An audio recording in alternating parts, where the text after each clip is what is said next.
listen. So I'm in the I'm in this space, right? Going back years, I was in this space, and like every month I'm doing so many deals, and I'm pulling people out of foreclosure.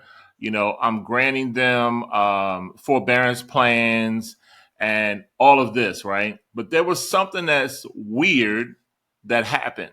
So we still lived in Baltimore City, and our house got broken into. And when our house got broken into, they stole everything from us. I mean, they literally Dang. wiped us out from this everything valuable, and in the process they destroyed the house, right? So we didn't know it at the time, but what we did is we divorced the house. So we Mm. started spending as much time away from the house that we could. It was like, well, we have to go home, but instead of going home, why not let's go to the movies and watch, 2 2-hour movies. And then we would go home and sleep and get up the next morning, and it's like we were out all day long, right? We didn't want to be there any longer. And although we were saving people from foreclosure, we had actually stopped paying our own mortgage. Mm. And our house was broken into a second time.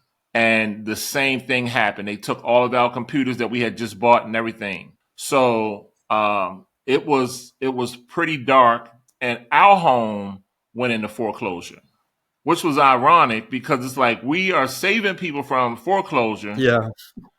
and now our home is in foreclosure. And it is to think about it, right? To even in my mind relive it, it was so dark. It was so dark. And I remember while we were still in the home, like we were there, presently there, and they were trying to break in while we were there. Oh my So gosh. now, while everyone is sleeping, I'm up all night standing guard to make sure no one comes into the house. I mean, they were like spiders, right? They were trying to get in. And eventually it got to the point where um, I said, we just have to move. And we moved in with my dad. Had it not been for my dad, we would have been homeless.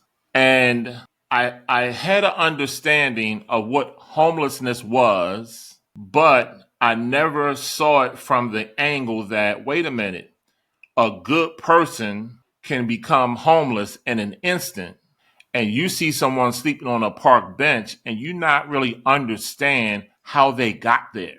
Yeah. And I have a really close friend, his mom passed away, and he's like, I went into a depression, and I saw it happen. He went into a depression, and he said, one day I was asleep and I felt somebody tap me on my forehead. And when I looked up, it was the sheriff. And the sheriff said, put your shoes on and get out. And he said, I went and slept in the park on a bench for like a month. And I said to him, you were like 10 minutes from where I lived. Why you didn't say something? I would have come and got you and set you up. He's like, I mean, depressed, bro. He's like, I was depressed. He said, I couldn't even think about calling anybody. And had he not been, he's a really smart guy. Had he not been who he is, he could have easily become that as a lifestyle. Man, Yeah. that's crazy.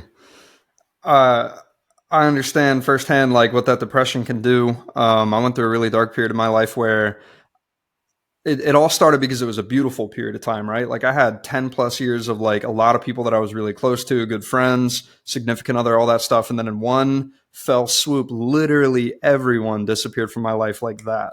And it wasn't anything that I did. It was just a straight up like this person got a job in this state. This person needed to go for this reason, like all this stuff. But it was everybody all at once. And it just left me 100% isolated for like 4 to 6 months. And it was the weirdest experience looking back. I had just quit my job in the pursuit of like building my own business and all these other things. And like, it's amazing. it's amazing how those beautiful memories can be turned into painful ones when they're no longer around. And it's also amazing what you find yourself no longer holding as a standard when you get in that depressive state, right? Like most people, when they're not in that state, will make it a point to find that home, that roof over their head at night, right? But when they're in that state, they end up on the park bench, you know? And Yeah. it's amazing to wonder how many of those good people, like you mentioned, are out there right now that maybe suffered from a lack of, a support system or financial education that prevented them from holding that standard of keeping that roof over their head in those times. If you're interested in learning more about the tidbits and advice that they have, then you should consider subscribing to the Two Comma Club newsletter, where you'll get daily updates and advice on the podcast and the things that we are learning from the individuals who have made at least $1 million. Just go to 2ccnewsletter.com or click the link in the description down below and subscribe.